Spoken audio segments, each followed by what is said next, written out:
Shannon Valderrama's POV. May iba siyang gusto. Sino naman kaya ang maswerteng babaeng yun? Simula nang sinabi sa akin ito ni Arthur, hindi na ito naalis sa isipan ko, palagi na lang itong gumugulo sa isipan ko. Tinanong ko siya kung sino ito. Pero ayaw niya namang sabihin sa akin. Kahit anong kulit at pilit ko ayaw niya pa rin. Imposible namang si Ira, dahil sa kanya na nga mismo nanggaling na kaibigan lang ang turing niya dito.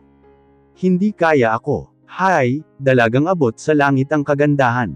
Out of nowhere, biglang sumulpat si Lorna, dahilan para bumalik ang isip ko sa katawang lupa ko. Nakakagulat naman ang babaeng ta. Lorna, anong ginagawa mo dito? Tanong ko. Pinuntahan ako ng bibmong si Arthur sa bahay, ang sabi niya samahan daw kita dito, para hindi ka na daw lumabas pa ng bahay. May pupuntahan lang daw siya saglit.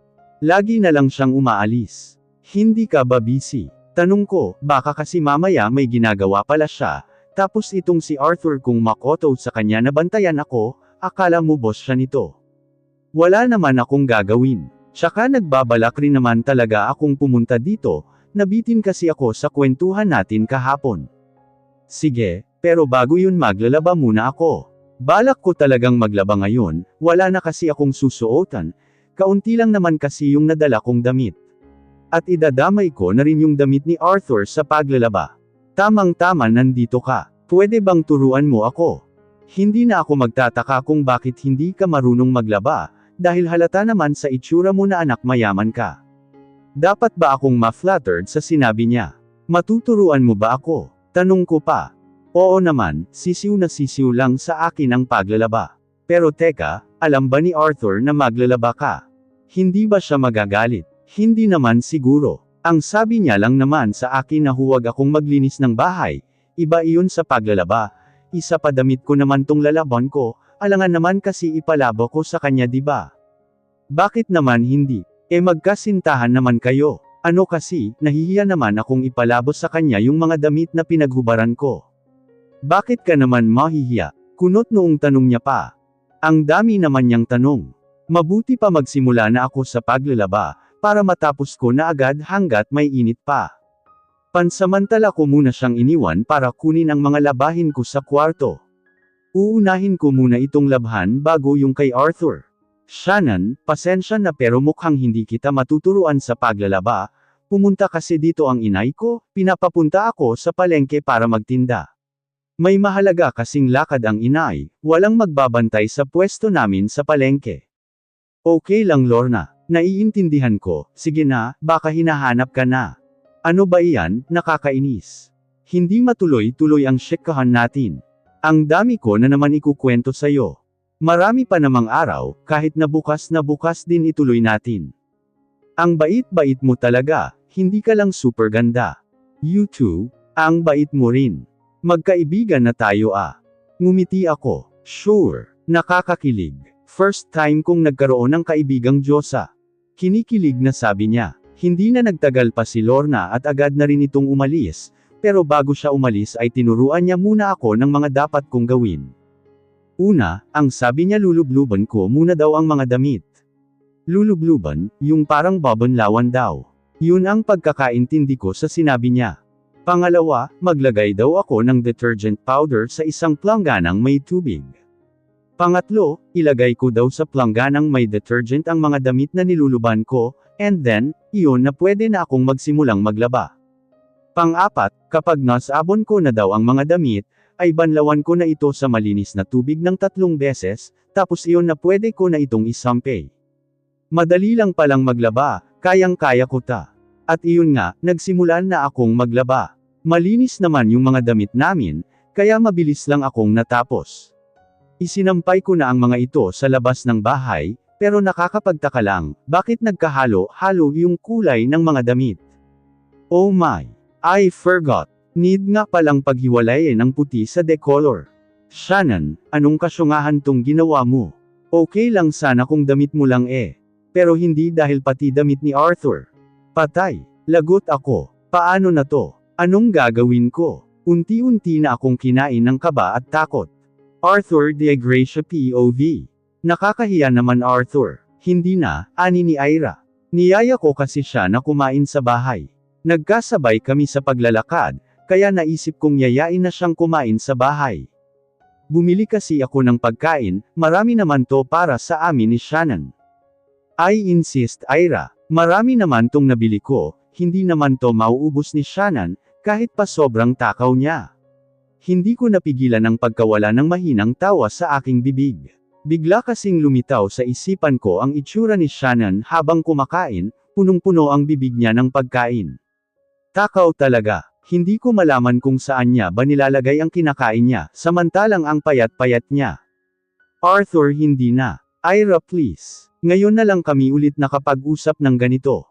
Minsan lang din naman kasi ako umuwi dito sa probinsya. Siguro mga 4 o 3 beses sa isang taon. Pagdating namin sa bahay, mga damit na nakasampay sa labas ang bumungad sa amin. Arthur, anong nangyari? Ikaw ba ang naglaban niyan? Bakit nagkada halo-halo yung kulay? Yung kulay puti na kupasan ng decolor, tapos yung decolor na mumuti. Shannon, ano na namang ginawa mo? Nagmadali akong pumasok sa kabahayan, at agad na hinanap si Shannon, at natagpuan ko siya sa sala na nakaupo. Nakayuko siya, nakatingin sa mga paa niya.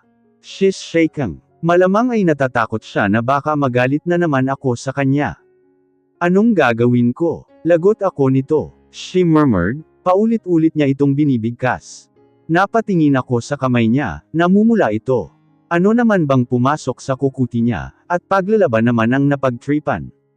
Shannon, I call her. Nagangat siya ng tingin. Arthur, bulalas niya. Halo-halong emosyon ang mababakas sa kanyang magandang mukha, pero mas angat na angat yung takot. Arthur, I'm sorry, humahanggo siya, tumakbo papalapit sa akin at niyakap ako. Huwag kang magagalit sakin please. Hindi ko naman sinasadyang sirain yung mga damit mo, hindi talaga promise. She's crying like a baby. I'm not mad. Tahan na. Masuyo kong bulong sa tenga niya, habang marahang hinahaplos ang likod niya para aluan siya. Akala ko kasi, kaya kong maglaba pero hindi pala, palpak na naman ako. Tahan na. Damit lang iyon, pwede naman tayong bumili ng bago, alo ko sa kanya. Thank God at nagawa ko siyang patahanan. Para kasing pinipiga ang puso ko noong umiiyak siya, at hindi ko man lang siya mapatahan. Hetong at karga-karga ko siya. Ang mga braso niya ay nakayakap sa leeg ko, while her legs is around my waist. Ang mukha niya ay nakasubsob sa kanang balikat ko. Tumahan na siya, but she's still sobbing. Our position is so awkward. Yung isang kamay ko ay nakaalalay sa likod niya, while other one ay nasa bandang ilalim ng pangupo niya. Tapos naka-short lang siya, kaya damang-dama ko sa palad ko ang malambot niyang balat. Kanina pa ako nagpipigil ng hininga. Ang dami ko ng santong natawag, para lang ayaw ko na lang magsalita. Anyway, nandito kami sa likod bahay. Dinala ko siya dito para mahimasmasan siya. Sobra talaga siyang natakot na baka magalit ako, kaya ganoon na lang ang pag-iyak niya.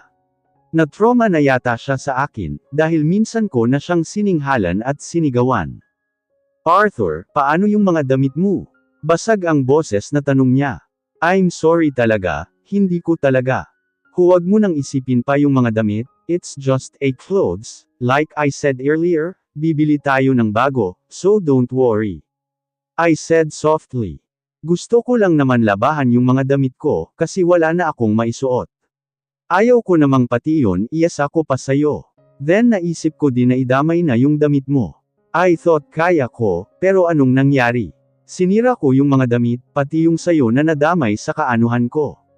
Hey, don't say that. Ayos na, okay. Hindi mo na kailangan mag-alala pa. Galit ka ba sa akin dahil sa kapalpakan ko? Yeah. I'm mad but it's not about the clothes. Galit ako sa sarili ko, kasi pakiramdam ko I failed, nabigo ako sa pagbabantay sayo. Hindi ko na ito isinatinig pa at sinarili na lang sa isipan ko. Hindi ako galit, ani ko na lang para hindi na siya mag-alala pa. Bigla nag-flash sa isipan ko yung kamay niyang namumula. Hindi yata kinaya ng balat niya yung tapang ng sabon. Ang tigas kasi ng ulo niya. Sinabihan ko na siya na huwag nang gumawa ng gawaing bahay, pero hindi naman nakinig. Dapat talaga sa kanya bantayan 24/7. Now I know kung bakit ganoon na lang mag-alala si Sir Evan sa kanya. Kailangan talagang bantayan ng maigi ang makulit niyang anak. Buhat ko pa rin siya. Ang higpit ng yakap niya sa akin, parang ayaw niya pang bumaba. Hindi naman pwede na buhatin ko na lang siya magdamag. May kabigatan din siya. Mukha lang siyang magaan dahil payat siya, pero hindi talaga. Shannon, tawag ko sa kanya. Hindi na siya kumikibo, nakatulog na ata. Yeah, I think she is, kasi ang lalim na ng paghinga niya. Shannon, I call her again to make sure that she's really sleeping. No response. Tulog na ang makulit na dalaga. Nakatulog na dahil sa kakaiyak, at siguro dala na rin ng pagod, dahil sa paglalaba na iyan. Bakit ba kasi naimbento iyan? Tuloy nagkaganito pa si Shannon. Maingat akong naglalakad pabalik, at papasok sa bahay kung saan naabutan ko si Ira na nakaupo sa sala. Nandito pa rin pala siya. Mukhang nakatulog ang nobya mo, Anya. Yeah, nakatulog kakaiyak, I said then slightly laughed. Nagdirdiretso ako sa paglakad, hanggang sa makarating ako sa kwarto ni Shannon. Maingat ko siyang inihiga sa papag. Nakalimutan ko palang bumili ng kutson. Masyadong matigas tong papag para sa kanya. Hindi ito bagay sa kanya. Kinumutan ko rin siya para hindi siya lamigin. Yung buhok na tumatabing sa mukha niya, hinawi ko. Napakaganda niya talaga. Siya na yata ang pinakamagandang babae na nakita at nakilala ko. Araw-araw lalo siyang gumaganda sa paningin ko, iyang mukha niya kailanman hindi ko pagsasawaan na titigan. Sinipat ko ang kabuuhan niya, para masiguradong komportable na siya. Sino bang magiging comfortable sa lugar na to? Kung lumipat na kaya kami sa hotel. Oh Arthur, anong hotel ang pinagsasabi mo dyan? Bigla akong pinagpawisan. Hindi na maganda to. I need to get out here, now. Kung hindi baka kung anong espiritu ang pumasok sa akin, at hindi ko na makontrol pa ang sarili ko, at may magawa pa akong hindi maganda.